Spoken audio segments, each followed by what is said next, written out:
નમસ્તે વિદ્યાર્થી મિત્રો, હું છું ભાર્ગવ લાઠિયા અને સ્વાગત છે તમારું ફરી પાછું આપણી આ એજ્યુકેશનલ એક્સપર્ટ યુટ્યુબ ચેનલ ઉપર. મિત્રો, આજે આપણે ધોરણ 7માં વિષય વિજ્ઞાન અને ટેકનોલોજીમાં ગાલા સ્વાધ્યાય પોથીમાં પ્રકરણ નંબર 6 જેનું સોલ્યુશન જોઈએ છીએ, જેમાં આજે આપણે વાત કરવાના છે 2 ગુણના પ્રશ્નોથી, એટલે કે પ્રશ્ન નંબર 6 થી. પણ લાસ્ટ વિડીયોની અંદર આજે 12મો સવાલ હતો કે ભાઈ શ્વાસની અને ઉચ્છ્વાસની હવામાં કાર્બન ડાયોક્સાઇડનું પ્રમાણ જણાવો. મિત્રો, એનો જવાબ બાકી હતો, હું તમને આપી દઉં કે ભાઈ આપણે જે શ્વાસ લીધો હોય એમાં CO2 કેટલો હોય તો કે બહાર જે વાતાવરણમાં છે એટલો, તો એનું પ્રમાણ છે 0.04%. એટલે શ્વાસની હવામાં કાર્બન ડાયોક્સાઇડ 0.04% હોય અને ઉચ્છ્વાસની હવામાં એનું પ્રમાણ હોય 4.4%. ઉચ્છ્વાસમાં 4.4% અને શ્વાસની હવામાં 0.04. ચાલો, પહેલો પ્રશ્ન, કોષીય શ્વસન. તો કે આપણે જે શ્વાસમાં હવા લઈએ છીએ તે હવા સહિત ઓક્સિજન રુધિરના વહન સાથે શરીરના ભાગોમાં પહોંચે, ભાગોના કોષોમાં પહોંચે અને કોષની અંદર જે ગ્લુકોઝ છે ગ્લુકોઝના કણને તોડવા માટે ઓક્સિજન મદદ કરે. કોષની અંદર ખોરાકના કણને તોડી અને શક્તિ મુક્ત કરવાની આ પ્રક્રિયા એને કોષીય શ્વસન કહેવાય.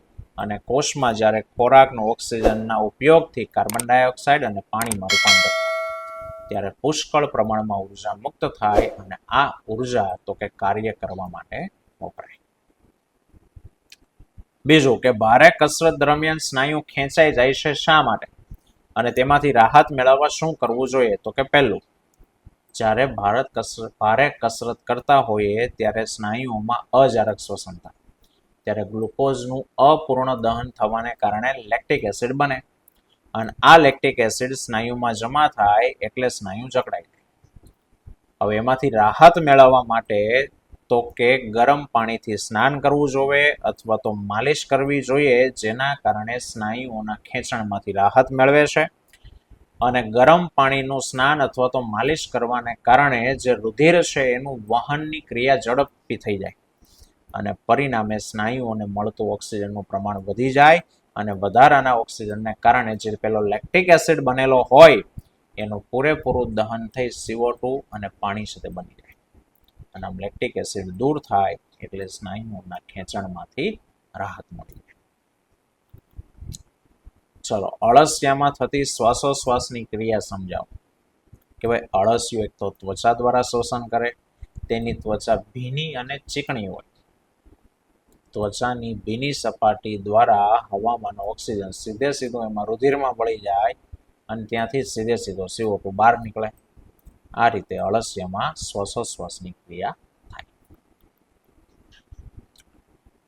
દોડની સ્પર્ધાના અંતે રમતવીર સામાન્ય પરિસ્થિતિની સરખામણીમાં ઝડપી અને ઊંડા શ્વાસ લે છે, શા માટે? કે સાહેબ, દોડની સ્પર્ધા દરમિયાન ઝડપથી દોડવાનું હોય છે અને ઝડપથી દોડવા માટે શરીરને વધારે ઉર્જા જોવે, શક્તિ જોવે. વધારે શક્તિ મેળવવા માટે ખોરાકના અણુઓ વધારે તૂટવા જોવે અને એને તોડવા માટે વધારે ઓક્સિજનની જરૂર પડે.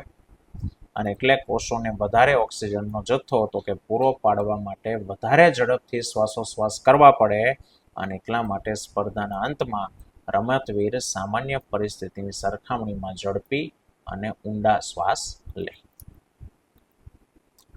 પાંચમું, જ્યારે આપણે ક્યારેક ધૂળવાળી હવા શ્વાસમાં લઈએ તો છીંક શું કામ આવે?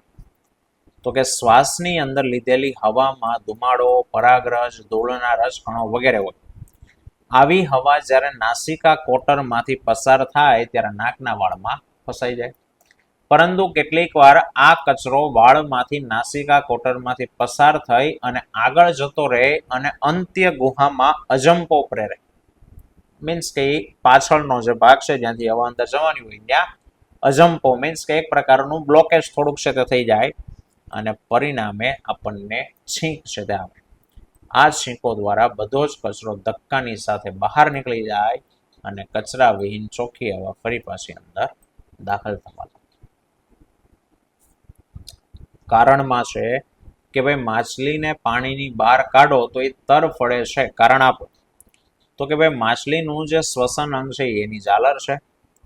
માછલી પાણીમાં ઓગળેલો ઓક્સિજન શ્વસનમાં લે માછલી મોં દ્વારા પાણીને એની ઝાલર પરથી પસાર કરે અને આ વખતે ઝાલરનું ઢાંકણું છે એને બંધ હોય. આમ કરવાથી પાણીમાં ઓગળેલો ઓક્સિજન વાત વિનિમય દ્વારા ઉપયોગમાં લેવાય અને CO2 વાયુ બહાર નીકળે. આમ માછલી પાણીમાં ઓગળેલા ઓક્સિજન વડે શ્વસન કરી શકે છે અને એટલે જ્યારે તમે એને બહાર કાઢો છો તો એ હવામાંનો ઓક્સિજન લઈ શકતી નથી અને એટલે ઓક્સિજન વગર એ તડફડે અને મરી જાય છે. તફાવતના મુદ્દામાં કે ભાઈ ઓક્સિજનની હાજરીમાં થતું શ્વસન એને જારક શ્વસન કહેવાય અને ઓક્સિજનની ગેરહાજરીમાં જે શ્વસન થાય એને અજારક શ્વસન. જારક શ્વસનના અંતે કાર્બન ડાયોક્સાઇડ અને પાણી છૂટું પડે, જ્યારે અજારક શ્વસનના અંતે લેક્ટિક એસિડ પ્રાણીઓમાં અને ઈસ્ટની અંદર આલ્કોહોલ અને કાર્બન ડાયોક્સાઇડ ઉત્પન્ન થાય. ચલો પેલો માછલી વાળો અહીંયા લાસ્ટમાં પ્રશ્ન છે ને એ અધૂરો છે, જેનો જવાબ અહીંયા આપ્યો છે. બરાબર, જગ્યા નથી એટલે અહીંયા લખ્યો છે. આવે ત્યારે ચલો ઈસ્ટમાં કેવી રીતના શ્વસન થાય, ઈસ્ટમાં શ્વસન થઈને બને આલ્કોહોલ. ઉરોદર પટલ, તો કે ઉરોદર પટલ શેની હારે સંકળાયેલો છે? ઉરસ ગુહા. ત્વચાની મદદથી શ્વસન કોણ કરે? તો કે અળસિયું. પર્ણમાં પર્ણરંધ્ર આવ્યા હોય. માછલીમાં તો કે આવેલી હોય ઝાલરો અને દેડકાની અંદર ફેફસા અને ત્વચા. 4 માર્ક્સનો પ્રશ્ન મિત્રો એમપી કે ભાઈ શ્વસનના 2 પ્રકારો ઉદાહરણ આપીને સમજાવો. તો કે શ્વસનના 2 પ્રકાર છે, જારક શ્વસન અને અજારક શ્વસન. એમાં ઓક્સિજનની હાજરીમાં જો શ્વસન થાય તો એને જારક શ્વસન કહેવાય. મોટા ભાગના સજીવો જારક શ્વસન કરે છે અને જારક શ્વસનમાં ગ્લુકોઝનું સંપૂર્ણ દહન થાય અને એટલે વધારે ઉર્જા છૂટી પડે. જેમ કે ગ્લુકોઝ ઓક્સિજનની હાજરીમાં જો એનું દહન થાય તો એમાંથી કાર્બન ડાયોક્સાઇડ, પાણી અને ઉર્જા છૂટી પડે. અજારક શ્વસન તો કે ઓક્સિજનની ગેરહાજરીમાં થતું શ્વસન એને અજારક શ્વસન કહેવાય. ઈસ્ટ, ફૂગ અને કેટલાક બેક્ટેરિયા એ અજારક શ્વસન કરે છે. પ્રાણીના સ્નાયુઓમાં અજારક શ્વસન થઈ અને લેક્ટિક એસિડ અને ઈસ્ટમાં જો અજારક શ્વસન થાય તો એમાં આલ્કોહોલ અને કાર્બન ડાયોક્સાઇડ છૂટા પડે. અને અજારક શ્વસનમાં અપૂર્ણ દહન ગ્લુકોઝ એનું સંપૂર્ણ દહન નથી થતું અને એટલે ઓછા પ્રમાણમાં ઉર્જા મુક્ત થાય. સમીકરણ ગ્લુકોઝ ઓક્સિજનની ગેરહાજરીમાં ઈસ્ટમાં જો થાય તો એમાંથી આલ્કોહોલ બને, કાર્બન ડાયોક્સાઇડ અને શક્તિ છૂટી પડે. અને જો ગ્લુકોઝ ઓક્સિજનની ગેરહાજરીમાં પ્રાણીના સ્નાયુમાં વિઘટન થાય તો લેક્ટિક એસિડ અને શક્તિ છૂટી પડે છે. બરાબર, તો 4 માર્ક્સનો આ પ્રશ્ન. ચલો અને બીજું કે ભાઈ માછલીમાં થતી શ્વાસોશ્વાસની ક્રિયા સમજો. તો કે ભાઈ માછલીનું શ્વસન અંગ ઝાલર છે. માછલીના માથાની બંને સાઈડ ઉપર ઝાલર આવી, તમને અહીં આકૃતિમાં દેખાય. આ જે છે આ ઝાલર છે. ઝાલરો રુધિર વાહિનીની સાથે સંકળાયેલી હોય, એની હારે લોહીની વહન કરતી નળીઓ આવી છે. જ્યાં વાયુ વિનિમય એટલે કે વાયુની આપલે ત્યાં થાય અને માછલી જ્યારે મોં ખોલી અને મુખ ગુહામાં પાણી ભરે અને ઝાલર પરથી પસાર કરે, આ વખતે ઝાલર છે તે બંધ થયેલી હોય અને આ વખતે પાણીમાં ઓગળેલો ઓક્સિજન ઝાલર સાથે સંકળાયેલી રુધિર વાહિનીમાં જાય. એટલે પહેલા મોં ખોલે, મોં દ્વારા પાણી અંદર દાખલ કર્યું ત્યારે ઝાલરને બંધ કરી દે અને ઝાલર પરથી પાણી પસાર કરે એટલે આપલે થઈ જાય. પાણીમાંનો ઓક્સિજન રુધિરમાં જતો રહે અને રુધિરમાંનો કાર્બન ડાયોક્સાઇડ પાણીમાં આવે અને આ પાણી ઝાલર દ્વારા એ બહાર કાઢી નાખે. માછલીઓ ઝાલર જ્યારે બંધ કરે છે ત્યારે ઝાલરનું ઢાંકણ, માછલી જ્યારે મોં બંધ કરે છે ત્યારે ઝાલરનું ઢાંકણ ખુલે છે અને પાણી સાથે CO2 બહાર નીકળે. આ રીતે માછલી, અહીંયા જગ્યા નથી એટલે અહીંયા લખ્યું છે શ્વાસોશ્વાસ કરે અને પાણીમાં ઓગળેલા ઓક્સિજનનો ઉપયોગ કરે.